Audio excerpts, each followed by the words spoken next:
विश्वास कानून का एक और संस्करण भी देश में लाया गया है। अभी तक 300 से अधिक प्रावधानों को अपराधी की श्रेणी से बाहर किया जा चुका है। विकसित भारत के संकल्प की सिद्धि के लिए मेरी सरकार इस रिफॉर्म एक्सप्रेस की गति को निरंतर तेज करती है।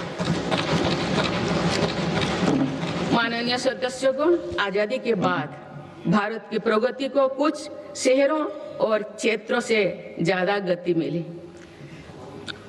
भारत का एक बहुत बड़ा क्षेत्र और बहुत बड़ी आबादी ऐसे रही जिसे उचित अवसर नहीं मिल पाया।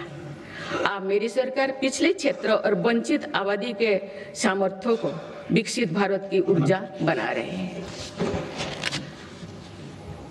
आज पूर्वोदय यानी पूर्व भारत के तेज विकास पर विशेष बल दिया जा रहा है।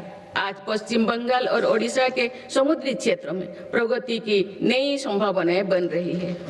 पूर्वोत्तर का क्षेत्र भी आज विकास की मुख्य धारा से जुड़ रहा है। पूर्वोत्तर में असम श्रीमद शंकर देव जी की जैसे महान विभूतियों की भूमि है। अब वो दिन भी दूर नहीं है। असम में बनी सेमीकंडक्टर चिप दुनिया भर के इलेक्ट्रिक उत्पादों की लाइफलाइन बनेगी। इस क्षेत्र में कनेक्टिविटी पर भी अभूतपूर्व बल दिया जा रहा है। माननीय सदस्यगण, बीते 11 वर्षों में पूर्वोत्तर में 7,200 किलोमीटर से ज्यादा राष्ट्रीय राजमार्ग बनाए गए हैं।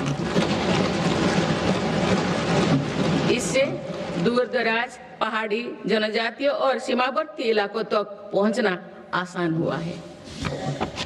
साथ ही प्रधानमंत्री ग्राम सड़क योजना के तहत लगभग 50,000 किलोमीटर ग्रामीण सड़कें बनी हैं। इससे बाजार, अस्पताल और स्कूल तक पहुंचना सरल हुआ है। 11 वर्षों में पूर्वोत्तर में रेलवे के विकास पर 80,000 करोड़ रुपया से अधिक का निवेश किया गया है। अरुणाचल प्रदेश, त्रिपुरा और मिजोरम, इन तीनों राज्यों की राजधानियों अब ब्रॉडगेज रेल लाइन से जुड़ चुकी है। इससे इन इलाकों में आर्थिक प्रगति, रोजगार और पर्यटन उद्योग के लिए नई द्वार खुले। साथ साथ पूर्वोत्तर की आरोग्य और सुरक्षा के लिए भी ये दशक निर्णय का दशक रहा है।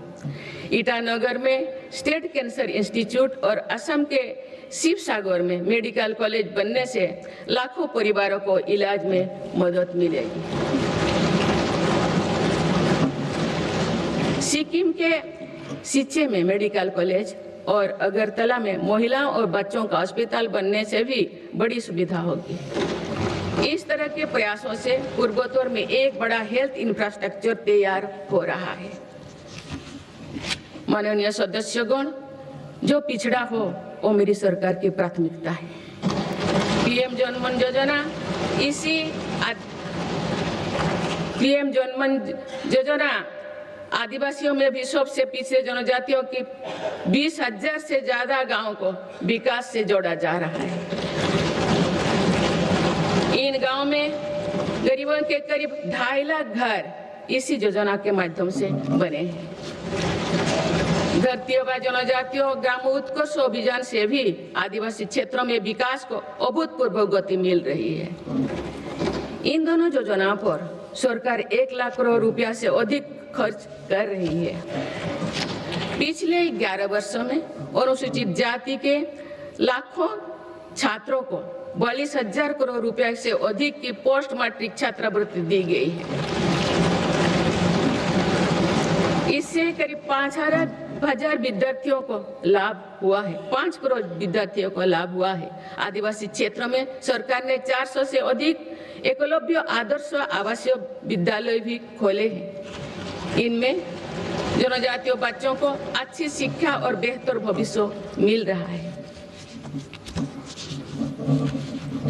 माननीय सदस्यगण, कृषि का महत्व समझाते हुए संत तिरुवल्लुवर ने कहा था कि समाज के लोग चाहे जिस भी काम से जुड़े हो, हर व्यक्ति का जीवन एक मेहनती किसान के परिश्रम पर निर्भर होता है। इसलिए मेरी सरकार खुशहाल किसान को विकसित भारत की पहली प्राथमिकता के रूप में देखती है।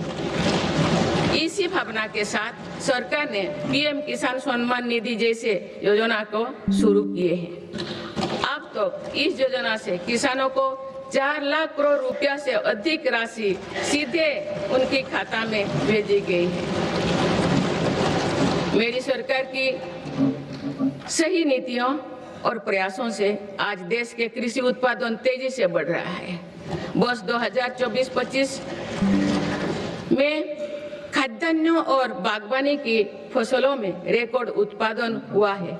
सरकार इन फसलों का भी उत्पादन बढ़ाने के लिए काम कर रही है, जिसमें अभी तक तो हमारा कृषि क्षेत्र पीछे था।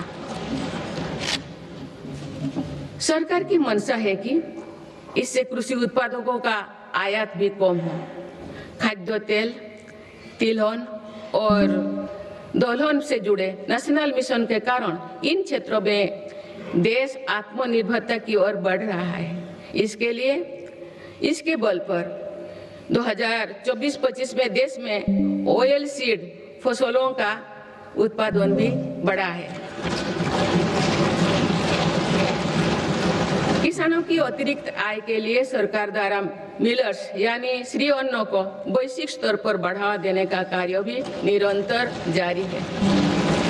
माननीय सदस्यगण, आज किसानों को अनाज उत्पादन के साथ ही पशुपालन, मत्स्य पालन और मधुमक्खी पालन से भी आर्थिक प्रगति के रास्ते से जोड़ा जा रहा है।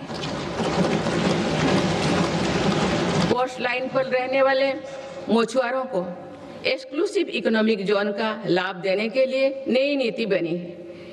इसके साथ ही हाई सीज की क्षमताओं के इस्तेमाल में सक्षम बनाने के लिए भी नई पॉलिसी बनाई गई है। 2024-25 में देश का मत्स्य उत्पादन लगभग 200 लाख टन हो गया है। 2014 की तुलना में इसमें कुल 105% की बढ़ोतरी हुई है। माननीय सदस्यगण, मेरी सरकार ने एग्रीकल्चर सेक्टर के आधुनिकीकरण के लिए और बेहतर लॉजिस्टिक्स निर्माण के लिए एग्रीकल्चर इंफ्रास्ट्रक्चर फंड की व्यवस्था भी की है। मुझे ये साझा करते हुए खुशी हो रही है कि इसके जरिए अब तक 1.25 लाख करोड़ रुपया से अधिक का निजी निवेश आकर्षित हुआ है। इससे युवाओं के लिए रोजगार के लाखों नए मार्ग भी सृजित हुई है। सरकार की दूरदर्शिता से देश में फूड प्रोसेसिंग क्षमता 20 गुना बढ़ी है। इससे किसानों को उनकी फसल का बेहतर मूल्य मिल रहा है। माननीय सदस्यगण, ग्रामीण क्षेत्र में रोजगार और विकास के लिए विकसित भारत जी राम जी कानून बनाया गया है।